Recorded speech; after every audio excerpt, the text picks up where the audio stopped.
Well,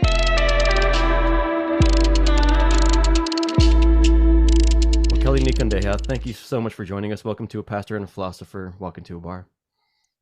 Well, thank you. I just wish I could have walked into a bar with you. I know, we'll have to do that sometime. We truly will. Yeah. Is there any, we usually ask our guests if they have an adult beverage or any kind of beverage really that they want to tell us about, anything like that?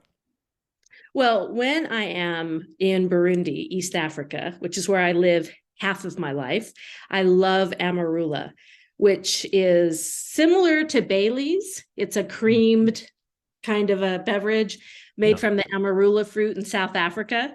But it's something I only allow myself to enjoy when I'm in Burundi. So if I was in Burundi, I would be having some amarula on ice. Sometimes over here, I just go for the simple gin and tonic. Awesome. So, Kelley, you wrote The First Advent in Palestine. It's a fantastic book, especially this time of year. Merry Christmas, by the way. And could you just tell our listeners a little bit about yourself, about your family, and then really about this book and where the book came from, Kelley? Well, I am an author, obviously, liberation theologian, and community development practitioner. So my husband, who is Burundian, and I do work, community development work in Burundi. My husband takes the lead on the field work, and I do more of the kind of the theology of development, our theological understanding that underpins our work. And then I do a lot of the communication pieces for what we do. But it took me quite a long time to own liberation theologian. There's a lot of freight that comes with that. I'm sure you're aware. So I used to just say I was a practical theologian, but I think there's a little more to it than that. Mm-hmm. We live between Arizona and Burundi. We have 2 children that we adopted that are also Burundian. So that's part of our story as well. Why Advent?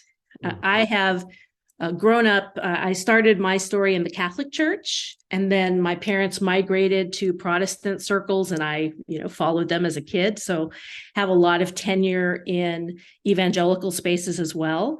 And so I was in those 2 spaces, I came to love Advent. I know obviously from a Catholic tradition, that is part of the church calendar. But I was in Protestant spaces that also embraced the practice of Advent. And so that was always my favorite season in the church calendar.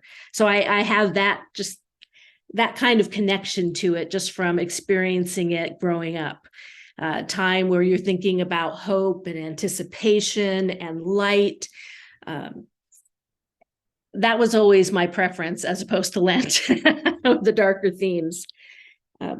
But as I got older, and I'd say especially in the last 7 to 10 years, I started to feel a heaviness as we would shift towards Advent. I would be acutely aware of the injustices that were happening around me. And I would feel this sense of darkness or even foreboding as we were moving into Advent. And at some point, I felt like an anomaly. Everybody else was getting ready for the season of brightness, and I was feeling the opposite. So I turned to these texts. Most people would call them the infancy narratives or the birth narratives.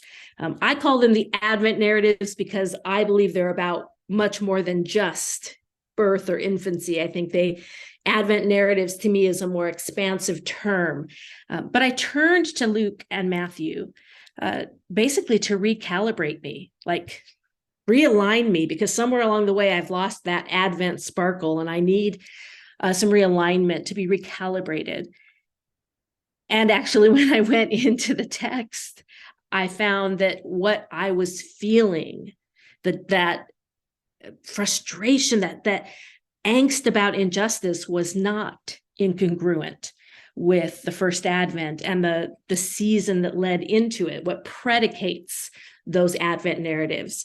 So this book is a bit of all of those things: my love for Advent, the way that the texts calibrated me in surprising ways. And I have a deep love for Israel Palestine and have a lot of Palestinian friends. And I also wanted them to be part of the story. I wanted them to be seen as stewards of some of our holy places and people that are present in the land alongside their Jewish brothers and sisters. And so that became an important part of writing this book as well. Yeah, and that comes through loud and clear. Mhm. This book reminds me, Kelley, of the ancient Jewish practice of midrash. This practice of reading between the lines and kind of telling the story that's not there right on the paper, but just imagining and getting ourselves into that world. Would you agree with that? Is that kind of how you went into this endeavor? It has become part of the way that I interact with scripture. Hmm. Will Gaffney in her work calls this sanctified imagination. Mhm. And I loved reading her description because that's what it feels like, is that, coming from my Protestant, a lot of my Protestant tradition, we're taught to meditate on scripture. And I think when you get that close, when you're doing the exegetical work, right, the scholarship piece, you're doing the meditation and reflection, inviting the Spirit into that process, you get so close to the text that sometimes I feel like you can start to hear it and see it and hear things that are happening in and around it. And I'd love to believe, like Will Gaffney says, that there is some presence of the Spirit in that. Not that it's canon, of course, but that there is something that the Spirit allows us to enter into, an intimacy with the text that allows us to see things. So this is, when I wrote about the women of Exodus, I definitely felt that helped me see and understand these amazing women in the Exodus story. But it was no surprise that the more deeply acquainted I became with the characters in our Advent stories, that happened as well. Matter of fact, sometimes I get so close that I have nicknames for them. So it's not Zachariah and Elizabeth, it's Zach and Eliza. It's, it's not Joseph, it's Jeff. I get so familiar that they end up, we end up having this shorthand for how I think and communicate about them. But yes, I would say that Midrash would be pretty close to what happened. So Joseph is Jeff for you, huh? In Burundi, somebody named Joseph, it's abbreviated to Jeff. Okay, there you go. And so that's kind of that, it's not an American abbreviation, but in Burundi, we have a lot of Josephs and they're Jeffs. Joseph the same. Yeah, no, me neither. I actually just finished Will Gaffney's book like 2 days ago, so it's funny that you mentioned that because I can definitely see the imprint of it in your book and in a very good way. Yeah, both very compelling. I want to read a quote from the beginning of your book and get you to comment on it, if that's okay. Sure. So you say pretty early on, we cannot grasp the fullness of the Advent narratives to come without attending to the brokenness of our world. Lament is how we name and honor what has been lost or taken from us by one empire or another. Can you explain that? One of the things that happened early in the discovery process as I was working on these texts was, I always am looking for the context. Where do these stories come in history? Where do they come in their place in the canon? Where, I want to locate them. And it was in the process of seeing the texts, seeing the Advent, especially that first Advent, that I realized, well, there was so much Jewish suffering that preceded the first Advent, and it felt like a blind spot from my upbringing. I didn't always recognize just the generations of suffering under one empire or another. And so for me, recognizing what we would now call generational trauma, that was part of what was in I want to say like the DNA of the family of Jesus's soon-to-be family, right? This would have been passed on from generation to generation and been part of the people, part of Zechariah, part of Elizabeth, part of Joseph and Mary, this deep sense of having been traumatized. But that kind of loss is almost like, a call and response. If you have that kind of loss, the response is lament, is to feel that sadness and to grieve it and to express it, right? This is where we have the Book of Lamentations, which Brugman will say is the grief work of the Old Testament, right? The response to the captivity, the Babylonian captivity and the destruction of the temple. And I felt that when I read these texts, especially when I went into the Apocrypha and read Maccabees, and you see some language that really echoes Lamentations, that there's a deep grief expressed about the loss of religious practice, the loss of national sovereignty, these things that were being experienced under the Seleucid Empire at that time. But I think that is part of what I personally was feeling, right? In response to the justice in our world was what was called out in me. I mean, I say heaviness or darkness, but it was lament. It was an invitation to lament and feel that sadness and express my grief.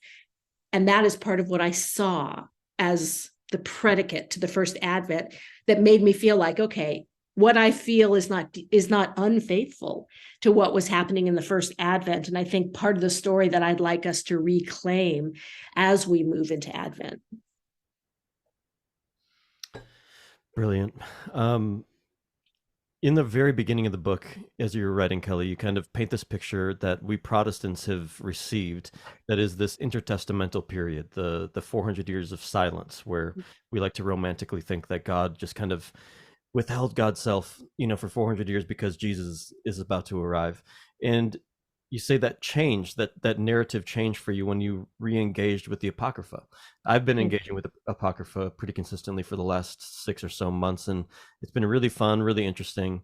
But clearly you said that it seems like the Apocrypha and the stories in the Apocrypha changed and enriched and helped your vision of Advent grow and evolve. So can you just take us into that world and what your thoughts are on the Apocrypha?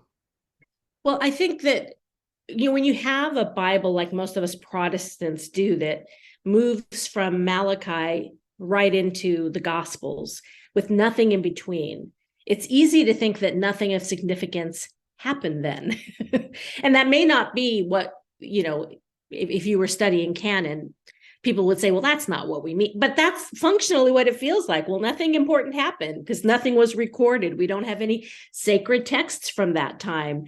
At least that is kind of what you think if you don't know and you don't study, right? And I grew up thinking, nothing significant must have happened then. And later I learned, well, those were the years that God was silent. And now I'm like, well, then God was the only one who had the prerogative to be silent, because now you see, looking at history, like, well, that time was full of violence and loss and pain, and would have been loud with agony and mourning and weeping. And, God might have been the only person who got to be silent during those years. And so I think the story of the Maccabees to me was an interesting one to explore, right? Because that's one of the empire that comes before the Romans is where, the Seleucids, who are oppressing Israel, or they were even be Judea and Galilee and Samaria at the time. And this family, a priest and his sons, the Maccabees, push back. It's like a David and Goliath story, right? They push back against this massive empire. And there was something about reading that story, and it's like, this is like right on the doorstep of Advent. This is like this very immediate in terms of biblical terms, a couple hundred years right before these stories. This is what people were experiencing, this kind of violence and economic hardship and loss, and that even when the Maccabees had their victory and rededicated the temple, right, which is what Hanukkah celebrates. Our Jewish brothers and sisters, when they celebrate the 8 days of Hanukkah, they are remembering when the Maccabees pushed that empire back. It was actually a nationalistic holiday, as well as reclaiming the temple and rededicating it. But it just, to me, it reminds us there was things happening at that time. And we get a few names and faces and stories when we read the Apocrypha and can kind of see, oh, there were things happening. And this would have been part of the Jewish story, the Jewish imagination that would have been present, for And that Uh, right there, I think, is why it's so important to know those stories and to be engaged in them, because it's the world that Jesus was born into, and it's kind of what informed everybody's imagination and worldview. In chapter 4, jumping forward, you speak of the mothers of Advent in that chapter, and it's brilliant. And you envision Mary and Elizabeth as a new kind of matriarch, as opposed to some of the female leaders more familiar with in the Hebrew scriptures, such as Deborah or Jael or even Judith in the Apocrypha. Can you tell us why you see Mary and Elizabeth as a different kind of matriarch for our faith? Well, there's this beautiful intertextual refrain, right? When we hear, Mary blessed among women, I always thought that that was a unique thing that Elizabeth said to her young relative. Hail Mary, you were blessed among women. But actually, this is a phrase that we hear we hear said in the story about Judith and Jael. And there's somehow what Elizabeth is seeing in Mary and speaking into her and over her is meant to connect to these other stories of these other warrior women in Israel's history. But those stories were about women who used violence to be part of achieving peace. Right, they were lopping off the head of their enemy, or they were using violent means to push back. But here we have these two women, Elizabeth and Mary, who were going to participate in God's liberation story, not on the battlefield, but on the birthing stool. It was through the sons they were birthing and the way in which those sons would create a different kind of understanding about what peace looked like. They were birthing a completely different kind of liberation story, and a nonviolent one, I believe. And so I think it's very interesting. And actually, I think, is it Richard? Why am I missing his last name? Starts with an H. Anyways, it's in the footnotes.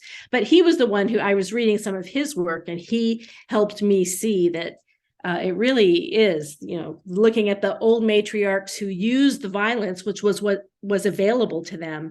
And now we have these new mothers of Advent who are going to birth a completely new way to understand God's peace. Mm-hmm. Similarly to that, one of my favorite points in the book, your take on the Magnificat is this beautiful thing where we see no vindictiveness or vengeance, which is very common in some of these Hebrew scripture songs. And you make the connection of how similar Jesus is to that when he reads from the prophet Isaiah in the synagogue announcing Jubilee in the book of Luke. And he seemingly omits, intentionally maybe even, the words about wrath.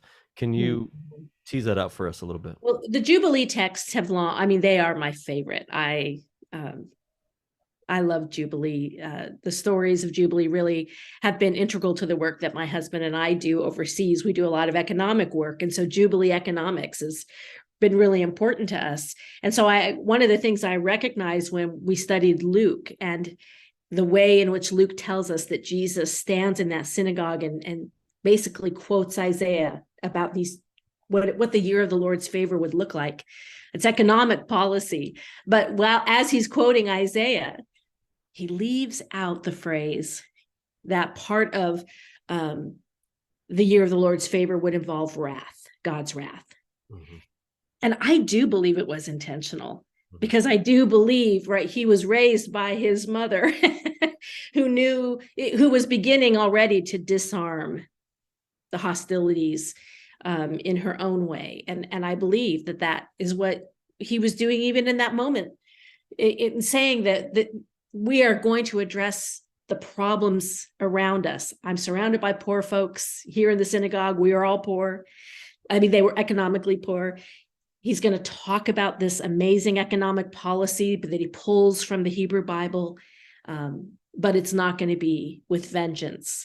And again, it's pointing us towards a different way of understanding the world and the economics of the world, where we are dismantling those things. Mm-hmm. Yeah. So let's get into the more specifically Christmas story aspect of the book, if we can. So in chapter 5 and following, you tell the story of Jesus' birth, but you tell it quite differently from the one most of us grew up with. Most of us grew up in white Anglo-Saxon Protestantism, at least. So can you relay some of the details of the Christmas story from your perspective? Hmm. Specifically, like what are some of the aspects of it that maybe Americanized traditions get wrong, you think? And why do you think thinking of them differently should make a difference to us? Hmm. Well, I think the Protestant stories that I was handed, and I mean Catholic too, but I spent so much time in Protestantism. I think, first of all, I was given a very harmonized picture of what, right, this story looked like. And I think pulling apart Matthew and Luke and hearing them on in their own right was really helpful for me to hear the stories afresh. And so in chapter 5, I'm looking at the way that Luke describes the birth of Jesus. And he tells us that Joseph and Mary are coming from Nazareth. They're coming down to Bethlehem because why? They have to register for a census.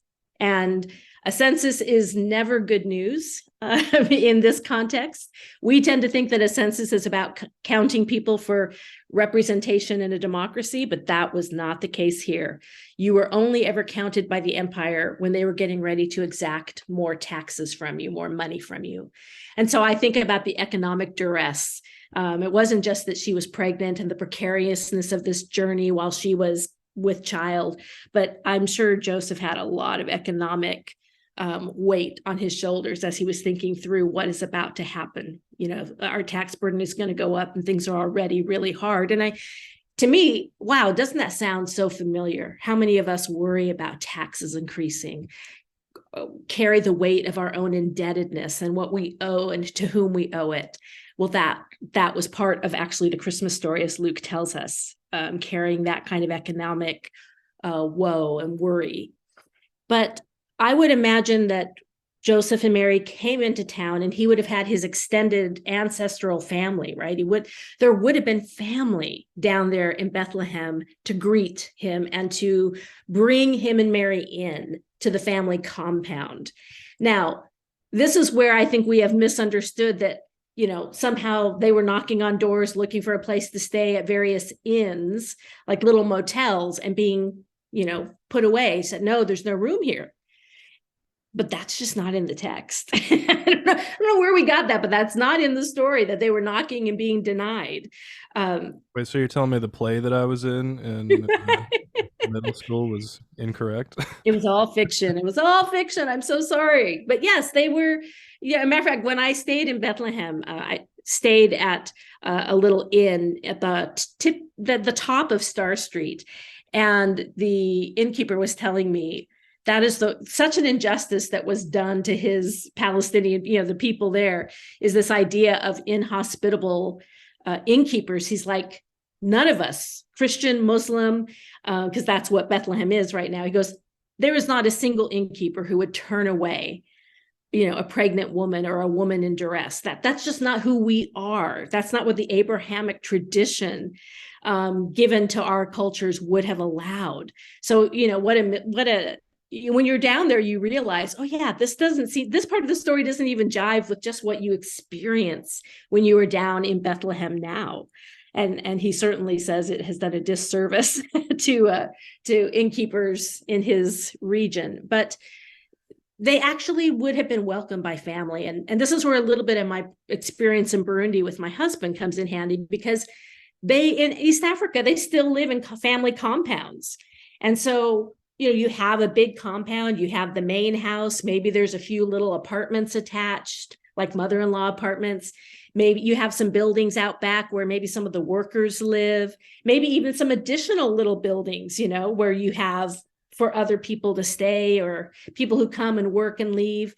So in a similar way, Mary and Joseph would have been invited into the family compound. Now, they may not have had a room covered, with a little mat and bed, but they would have been in the family compound, safe and protected and surrounded by family.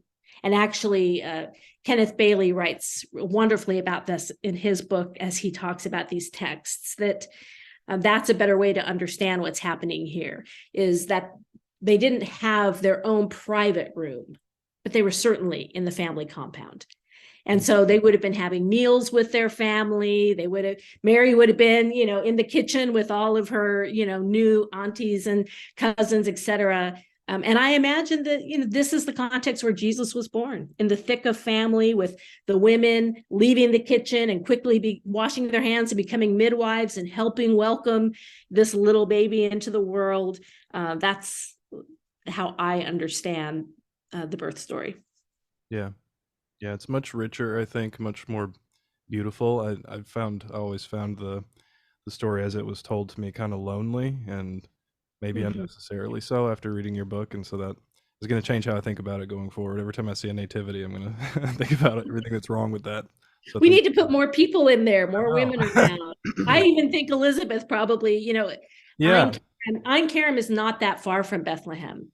And so my guess is, wouldn't she travel to be with her young relative after that bonding time that they had? Wouldn't she travel to be there with, this was her family too. So wouldn't she want to be there? And so in my imagination, in that sanctified imaginative space, I think that Elizabeth was probably there holding her hand too. Yeah. Do you want to ask your question about the Magi while we're on this subject? Sure. Give me a second. Further along, Kelley, you paint a picture of the Magi in chapter 8 as a kind of group of Persian relics holding on to their ancient culture, which was stripped away by the Greek Empire, hoping for liberation of their own land, and how perhaps the birth of Christ doesn't just give hope for the oppressed people of Palestine, but for all people in all lands.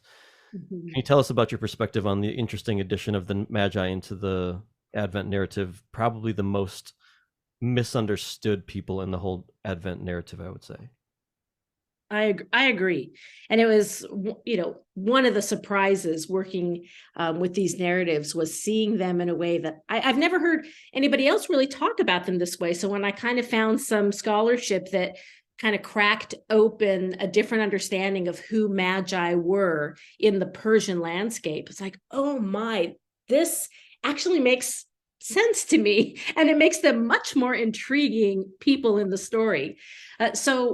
Persia was, obviously to the east, but they were also they were also being oppressed by the Greeks. So they were being subjugated as well. And some people were okay with it as long, they had learned how to make their peace. But there were people who really wanted their national sovereignty back, and who wanted to reclaim their religious practices. And the Magi represented kind of that strain. I don't know if I'd call them relics so much as like these embedded resistors, that they had never given up hope that they would be able to come back, or that there would be a reemergence of true Persian culture, that they'd be able to throw off their overlords, as it were. And so they see this star in the sky and they follow it, which, you could understand it as a bit like they were kind of being traitors, right? They were going to go travel into enemy territory, and but they were I see them as men who were, and they would, in this story, they would have been men who were desperate for hope. And if something was happening, and stars always indicated in this time that there was something happening, celestial bodies in motion always signified something that was afoot, that they would have followed with this sense of hope that if something is happening, and as they would have been, scholars, or at least learned people, would have figured out where they're headed. And oh my gosh, we're on the brink of entering into this territory, Herod's territory. And the stories from this time would have, obviously they would have known, some people expect a Messiah, a different Messiah to come here. And the sense I have is that they recognized, if a new king could be born in Judea, and could kind of give hope that they could throw off the Roman Empire and have a new season of sovereignty, maybe it could happen in Persia too. And so if we can come and bear witness to this new thing happening here, in Bethlehem, that it gave them hope for what could happen back home. And that, so one of the things they took back with them, I think, was some contraband hope to keep them doing the subversive work of resisting the empire back in their home country. At least that's the sense I get. Mm-hmm. Yeah. I'm going to switch gears here a little bit, if that's okay. I think we'll come back to some of the Christmas story stuff a little bit later, though. Um, so, a recurring theme in the book is Israeli-Palestinian relations, both modern and historic. And it's something I know you have a lot of personal experience with and are very passionate about. So, I'm going to ask this question in two parts. I want to ask about incarnation, because that's what Advent is really all about. And I want to know how your experience with and study of the ongoing conflict between Israel and Palestine has informed your understanding of incarnation and your experience of it during the Advent season. Well, the way that I'll respond about incarnation, I mean, it may or may not go directly in the vein of your question, but I've always thought of incarnation in connection with Holy Week, with, I've always thought of it more in terms of atonement, that we had to have this pure, Jesus had to come and do some things on earth so that we could be saved. I mean, that's what I inherited theologically when I was younger. And as I delve deep into the Palestinian narrative, both then, ancient Palestine, and now, I realize now my understanding of Advent, of incarnation, is so much more shaped by these narratives, because what I now see is that, God taking on flesh at this time and in this place. You're right. God was stepping into a place of being under the thumb of an empire, of being oppressed, of being colonized.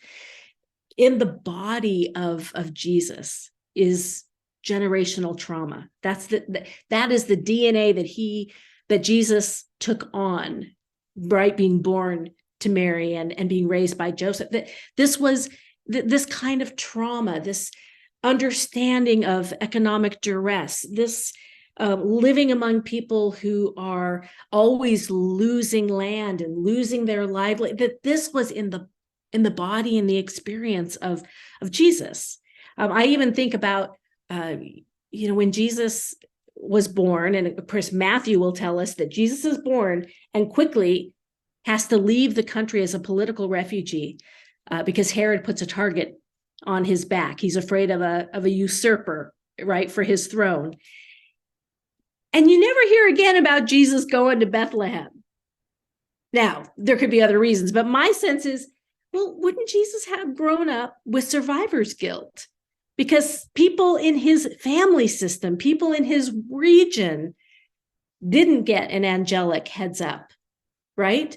They didn't get to leave the country. They were there when Herod's armies came through and were looking for a baby and killing. And I just imagine that even in the body of Jesus was, the reality of having survived when others didn't.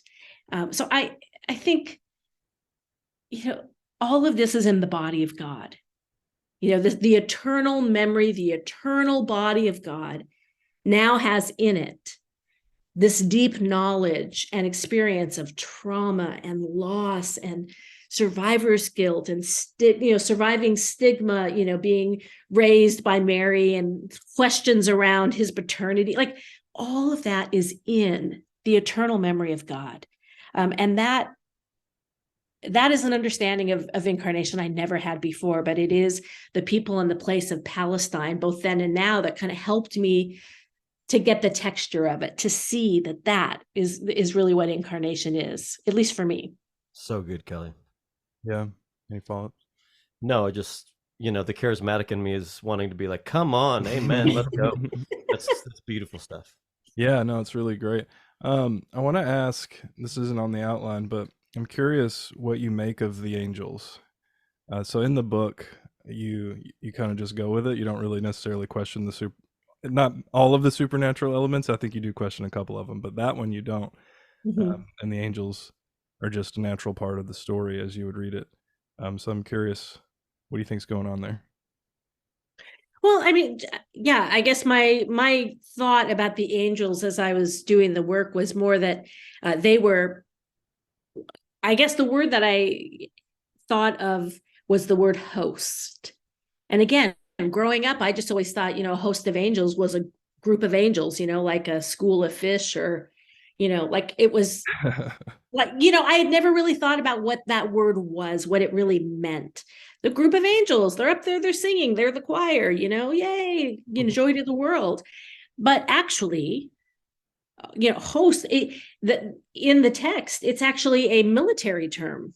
Hmm. It was like these were the angelic, they would have been the warriors, Hmm. they were not the choir, so to speak. They would have been known to be, or that word, that language that Luke used would have had connotations of more of warrior angels, really.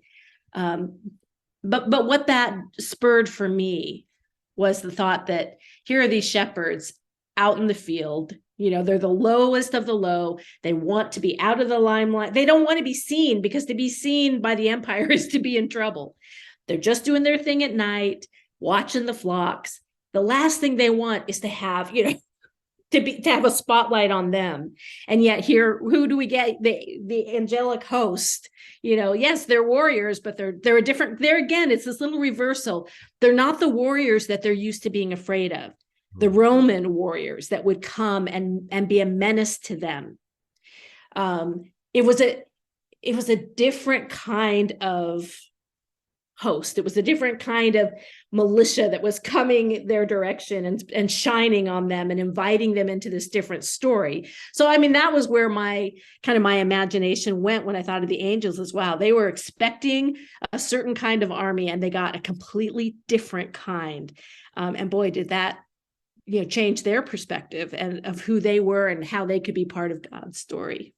Yeah, I really like that. I've always found the idea compelling that um, if you're expecting God to be a warrior or to do some overthrowing or do some defeating of your enemies, Christianity puts a weird spin on that by it's not that he didn't, it's that we had the wrong idea of what that would look like. that Well, look at these this is angels what it came, and looks what did like they when God do? They comes. sang, right? I mean, that's the story, right, that we get, that they had pronouncements of joy and good tidings, or Mary singing her song. It was a song of defiance, but it was a song, not a sword that she Exactly. used, that Yeah. she wielded, right? There's this, again, this sense of, it's the way that the way that God's peace comes Yeah. is not the way that we expect. That, It's of it's a course, first, carries all the way through Jesus's teaching and death, right? the whole thing. Yeah, we could Yeah. talk a lot about that, but but I want to read another chunk here from the book. This is from chapter 9. Brings the whole thing home for Americans, I think, and this is about empire and its Mm. relation to Advent, and I just get you to riff on it if that's okay. So you say this is on page 152. Advent is the subversion of imperial power. As such, Advent will always confront earthly empires, bringing God's disarmed peace, which arrives like a baby to an ordinary people in an insignificant town on the edge of the empire. And the cycle of Advent and atrocities in its aftermath continues as we opt for familiar modes of human power. The Pax Persica, the Pax Romana, and now the Pax Americana have all purported to be substitutes for God's peace. Only when Advent is the final word will empires and their economies cease and the meek at last inherit the land. Only when we find ourselves summoned by God alongside ordinary priests, barren or abused women, shepherds, tradesmen, and foreigners participating in God's subversive peace campaign can we incarnate another kind of peace. Can we inherit the land? Mm. Can you I talk mean, about that a little bit? I think this really is the challenge of the Advent narratives to us. And it's sadly a challenge I don't hear very often from pulpits during Advent. And I mean, if I were to say the thing that I want to say after that paragraph that my editor told me to be a little careful about saying, it's that when we look at the world and wonder, well, Jesus came and why hasn't the world changed? Now, I mean, I hope you see what it's not like Jesus came and everything turned out perfectly, right? I mean, Matthew's going to tell us, no, Jesus was born and, he had to become a political refugee and there was still a bloodbath in Bethlehem. Like bad atrocities kept happening. And why do we still have empire and violence and shootings like we just had in Colorado, this week? Why is the world still this way? And I think it's because we still have not taken seriously the Advent admonition, which is if you keep believing in Caesar's kind of peace, you will keep getting Caesar's kind of world until you really believe that peace comes at the birth stool and not on the battlefield, until you really believe it and start behaving in different ways and subverting the empire, you are going to keep getting more and more empires. And I just think we haven't yet taken the message seriously enough to see the substantive change that we hope for, that I hope for. So good. It's really powerful. Yeah. Yeah. I had the thought while you're saying that. Peace, how did you put it? Peace begins on the birth stool and not the battlefield. That's a deeply feminist insight. It's just so congruent with Surprise. the whole tradition of feminist ethics of the last 50 years. It's remarkable. Yeah. At pretty much the end of your book in chapter 10, it's been a couple of weeks since I've read it, so I don't remember how many chapters, Kelley, but you talk about Joseph and how Joseph, it's fairly likely he would have been working in a neighboring city where there was a really violent revolt and an insurrection that happened with a devastating response and a violent response from the Roman Empire, mass crucifixions of men and enslavement of children, and worse, far worse. And you speculate that Joseph, Jesus' father, might have been killed in this slaughter. And just, can you speak to that reality, that possibility, and what that might mean for Jesus as a boy, a youth, growing into a man? Right. Well, here I'm following the scholarship of John Dominic Crossan and Marcus Borg, who first introduced me to this idea in their book, The First Christmas, which I highly recommend, by the way. But given Sepphoris is just across a very shallow valley from Nazareth. And I was the oddball who wanted to go to Sepphoris, My friend in Jerusalem was like, I'll take you anywhere you want to go. I'm like, I want to go to Sepphoris. She's like, nobody has ever in 20 years asked me to go to Sepphoris. But I wanted to see for myself. And sure enough, across this very shallow valley, you could see Nazareth. And, it was very likely that this would be a place where Joseph would have worked. There was a lot of building going on in Sepphoris at the time. And so whether you believe he was a carpenter or a stonemason, he was some kind of worker, this would have been a place where he could have found employment. But it was also the place, Sepphoris was the administrative head for the region. So there was a huge cache of weapons there. There was bank records. There's all these kind of things that would be in an administrative center. And so they also had a lot of activity around Sepphoris, not just building activity, but